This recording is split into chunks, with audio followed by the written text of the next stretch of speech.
going. Keep it in. Fuck it, we'll do it live. It's allergy season. And it's also Coffee at the Matinee. Segways! With Casey and Dave. Hey. Hey.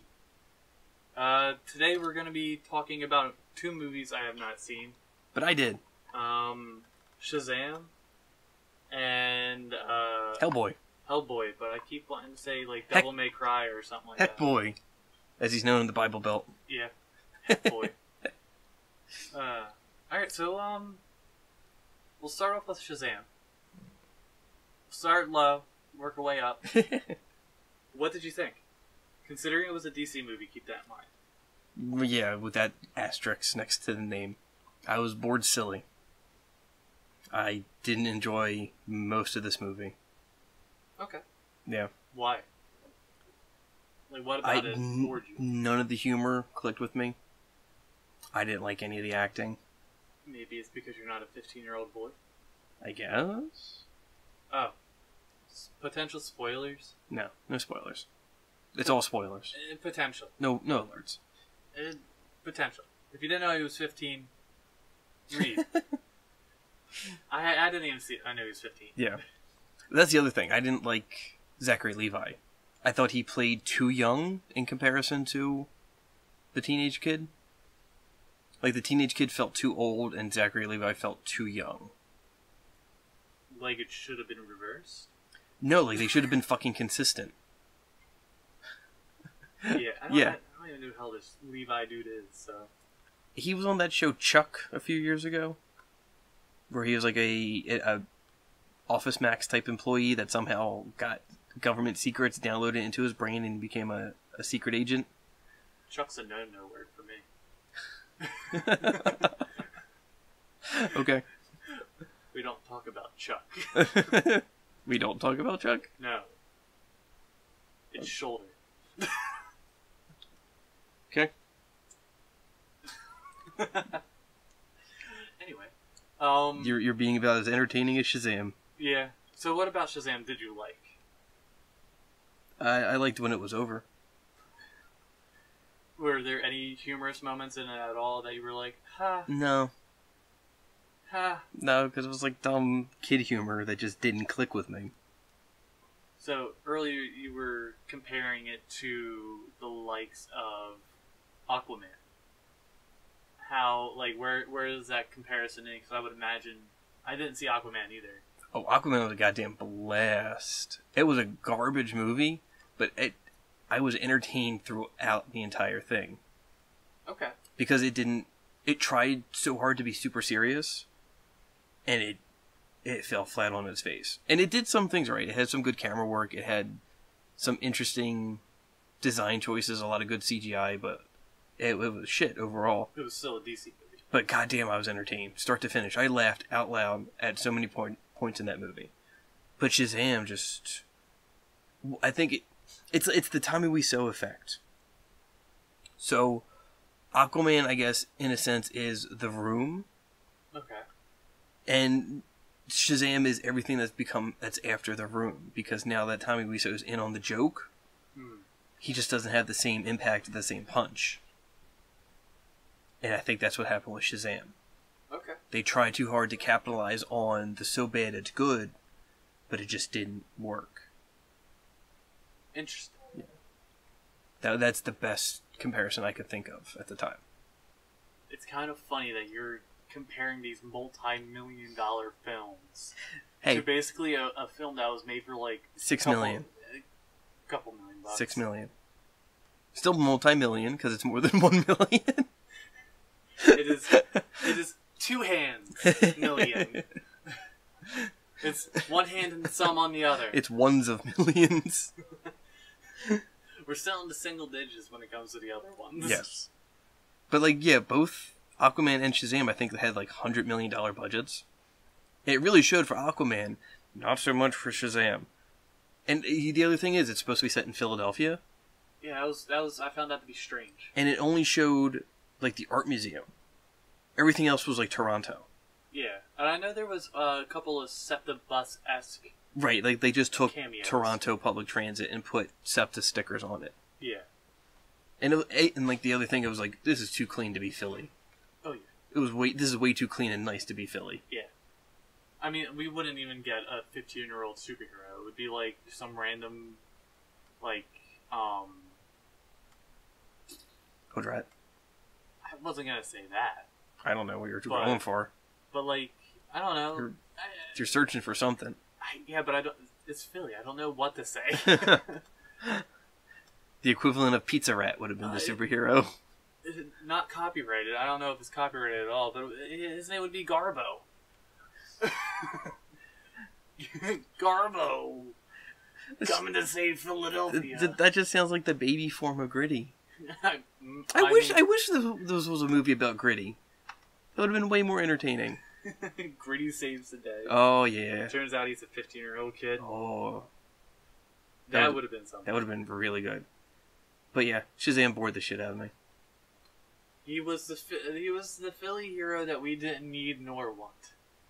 But the one we deserved. Okay. Yeah, I get that. Yeah. And anything else you want to add on to that? Like, any other random crap? No, because like it's been a while since I've seen it, Okay. and I've seen a couple other movies in between that time. But even like the day after I saw Shazam, I couldn't remember much about it. I feel that. Yeah, nothing just stood out in my mind at all. Yeah, I get that. Yeah, a lot of it felt like it was trying to ape off a lot of the themes and feeling of Spider-Man: Homecoming. So it was kind of It kind of felt like that, feeding off of that vibe. Which is weird because that was what 2-3 years ago. Yeah. Yeah. And leagues better. It was okay. It was low on the Marvel standards, but it was high compared to DC. Because I gave Shazam like a 4 out of 10, and Spider-Man got like a 6. Yeah. Yeah. 6, 7. 6. 6, 7. 6. 6, 7. Solid 6. So how about Hellboy? Yeah, moving on to something I did enjoy, and I absolutely loved every second of it. What did you hate about it? CGI wasn't great. Like, they couldn't afford an actual helicopter for shots, so they just CGI'd a helicopter. Okay. Hellboy had sidekicks that weren't Abe Sapien or Liz Sherman. That's weird. I didn't care because this is a different story. This is a different telling of Hellboy. But the sidekicks he did get weren't great. Okay. And they didn't add much to the story. Like the one girl did play like a decent important role towards the end, but it just took a lot of setup for her to get that importance. Yeah. Okay. Yeah. So a lot of setup that one movie really didn't warrant a lot of time for. It wasn't even like multiple movies would have fixed it. It was just like she got shoehorned in because she had a power. Oh. That's it. The X-Men effect. Pretty much. Like she could talk with dead spirits. Oh, she sounds fun at parties. It worked. But effects weren't great, sidekicks weren't great. Mila Jovovich as the villain was there. Okay. That villain could have been played by anybody, and Mila Jovovich did fine. She rarely does anything to offend me. Okay. I don't mind her. She's okay. Yeah. She exists, and you're okay with that existence. I'm curious to see what her Monster Hunter movie will look like. What about Ron? No Ron. I know. I was fine with it. You were okay with David that? Harbour was awesome. Really awesome. And it's okay, so quick side note, like it's really important to remember that this Hellboy is not Del Toro's Hellboy. Yeah. And people can't stop comparing the two. Yeah. Even in the designs, they're very different. Like Del Toro's Hellboy has a lot of curves, a lot of smooth edges. And it almost seems realistic. Not even that it's realistic. It's just more sympathetic. Yeah. Because his horns are curved off, his jawline, it's still that strong jaw, but it's got a lot of curves and rounded edges to it. Mm-hmm. But David Harbour's Hellboy, complete opposite. Angles, hard lines, jagged edges. Very comic book-esque, would you say? Kind of no. like very... No, because cartoony almost. no, because that would be Del Toro's Del Hellboy. Toro's. I would think Del Toro's is more fantastical. Mm-mm. No, that's more. That's like So it's more like slightly more comical. Yeah. Okay. But the director for this one is Neil Marshall, who did The Descent. If you've ever seen that, Never seen that. awesome movie, wonderfully claustrophobic. And he did one of my favorite werewolf movies of all time, Dog Soldiers. Interesting. Really good. I feel like that's like a common theme. You're like, did you see this movie? And I'm like, nope. Nope, I haven't seen it. I have many movies, yes. Yep, yeah. I still got your book. And you're still 100 pages from finishing it. Yep, I brought it with me in hopes I was reading it, but I watched YouTube instead. You bastard. Like, you should continue watching this on other playlists. Yes. So what did you like about Hellboy? The tone. I was really happy with the tone. Because it sets him up as a darker, angrier Hellboy. That's fun. Yeah. So again, as much as you can't compare the two movies, you kind of have to because they do things very differently. Yeah. So Del Toro's Hellboy is, despite being very much an outcast, like he still has a family unit, and he's still very much accepted in the group where he does all of his work. Mm-hmm. But Neil Marshall's Hellboy is very much the traditional outcast. He's shoved aside. He's ostracized for being what he is, and he's very dark because he doesn't handle loss well. Because the movie opens with him having to fight a fellow agent who gets turned into a vampire. He accidentally kills him, and he wears that on his shoulder the whole time. He just can't bear this loss, knowing that he's been responsible for a lot of it. You might have just sold me on this movie. Yeah, I'm absolutely going to buy it when it comes out. I wish I had a chance to see it again. Yeah, I just that one sentence. Mm-hmm. You sold me on it a little bit. Yeah, but he's just he's the humor in it is still kind of juvenile and corny, but I feel for some reason this works better for me because Was it more balanced? You know what it was? I think it was more, instead of like the quirky, snarky teenage bullshit, this is just like kind of dry and sarcastic. A lot of bad dad jokes. Yeah. So maybe that's what did it for me. Yeah, no, yeah, I can see it. That makes more sense. Yeah, the humor felt right because in Shazam, a lot of the humor felt kind of shoehorned in. Yeah, like it was a 15-year-old trying to make a joke. Yeah, like he's trying too hard to impress people. But in this, he just makes jokes because he sees ridiculous shit all the time. And what else can he do but just make bad jokes? Yeah. That's actually really interesting. Mm-hmm. Seeing that kind of contrast not only against between the two Hellboys, mm-hmm. but also between Shazam and the new Hellboy. Yeah. Seeing that a similar type of humor, but taken drastically different ways. And similar tones even, because again, they're in a sense, they're both orphans. Yeah. Because Hellboy, he's the son of the devil, but he's not being raised by the devil. Yeah, he's kind of on his own. Yeah, he's being raised... Well, no. He's being raised by Ian McShane. Sure. Who does a great job. Yeah, you don't know who he is. It took me like 3 months to learn your name, so... That's true. But they're both orphans trying to find their own place in a world that doesn't want them. Okay. And once they do kind of find acceptance, that acceptance is not only hard-earned, but it's not the initial acceptance they're looking for. So, like that? No. Because Batman... But less money. Batman's a brooding, unhappy dick. Who hangs out in a cave with young boys. Some of them are above the age of 18.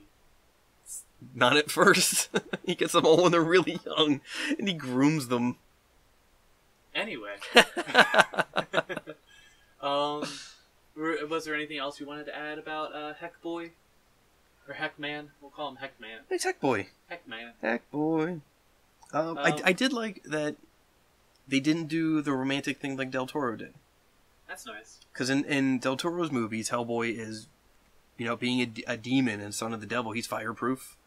And he falls in love with somebody who's pyrokinetic, who can make fire and control fire. Which makes sense. Yeah. But but like I said in this, he doesn't have that. He doesn't really have anybody. I like it. This is kind of a little bit off topic, but also on topic. We do that a lot. It's a tangent. Mm-hmm. It's the taint. It's almost as if nowadays romance is taking a seat on the back burner. There's a lot less romantic romance shoehorned into things that do well. Well, is it traditional romance? Because a lot of the times you're seeing a lot of people wanting inclusion. So you want people to see same-sex relationships or interracial relationships instead of the standard, like, white bread one. I think it's just in general. Mm. Like, it's less inclusion, more... I guess it is inclusion, mm-hmm. but not romantics. It's platonic. It's excluding the inclusion. Yeah. Yeah, it's like, let's ignore what we're being asked to put in the movies and just say, we can love everybody. I guess. Everyone gets love. I guess. I think the number one thing for that is Frozen, to bring that up. Yeah. Because they're like, true love, my sister really loves me. Yeah, or like... when the younger sister has that whole dance number with the bad guy. Oh yeah. I love that song. I don't remember the song, but she introduces the bad guy to her sister. It's like, oh, I'm going to marry this guy. And Elsa just looks at her and, you just met him. What the fuck are you doing? Yeah. That part I did like. Yeah, looking back on it now, I was talking to one of our residents and my girlfriend, Abby, about it. I was like, that sandwich song, very accurate to, like, modern day relationships. Sandwich song? Yeah. Oh, the VeggieTales thing? No, we finish each other's sandwiches. Like... Sure, yeah. Yeah. Anyway, is there anything else you want to add, or any other thoughts or concerns for the future? No thoughts. All I thought of was Hellboy in, like, a bikini. Which I'm sure is a picture somewhere. Yeah. Internet's a weird place. Rule 34. No. Shazam wasn't good. Hellboy was great. Hellboy had its flaws, absolutely, but I thought it worked better as a movie than Shazam. Yeah, it was super ambitious, but what comic book movie isn't? Because it has to cram years and years of canon into something. Yeah. And Shazam took a lot of, almost every influence from Jeff Johns' reboot a few years ago. Okay. Almost verbatim and scene for scene. And Hellboy took from 3 or 4 different ones. It definitely took from Hellboy in Mexico and The Wild Hunt, because it's one of his most important stories. And at least 2 others I can't remember. Hellboy, great. Shazam, meh. That's the synopsis, I guess. Alright, so Shazam 1 out of 10. 0 out of 10. 4 out of 10. 4 out of 10? How about Hellboy? 7. 7 out of 10? 7 out of 10. I might be super biased because Hellboy's my favorite superhero. But that would you think that'd make me a harsher critic, because I said, there is a lot that doesn't work for Hellboy. Exactly. But what did work really worked, well. I thought. Yeah. So. And it worked. It did all this on a budget that was half the size of Shazam. Damn. Yeah. All right. So yeah, go see Hellboy. No, good luck. It's not out. Buy the DVD. Get a digital copy. Not sponsored. Because we have 16 subs, and thanks for listening, all 16 of you. Oh, and quick shout out to Toner Microphones for helping us out when our microphone setup busted. Also not sponsored. Not sponsored, but we would gladly accept a sponsorship from you. But thanks for that, for the quick help. I was legitimately impressed with your helpfulness. Yeah, thank you. I think that's it for this one. Yeah. Hit subscribe, hit that bell button, get notifications. Bell button? Yeah. The hell's the bell button? You get notifications. Oh, like the little dinging of the bell. Yeah, you ding the bell. I'm a dinosaur. I don't know this stuff. You ding that bell. Get some notifications from your favorite struggle city. Follow us on Instagram, Twitter, Facebook. That'll all be down in the description. Yeah.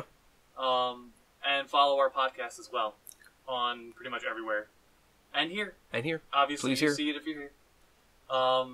We're fun. Talk to us. We're fun. Yeah, comment, like, subscribe. Fuck off. Thanks.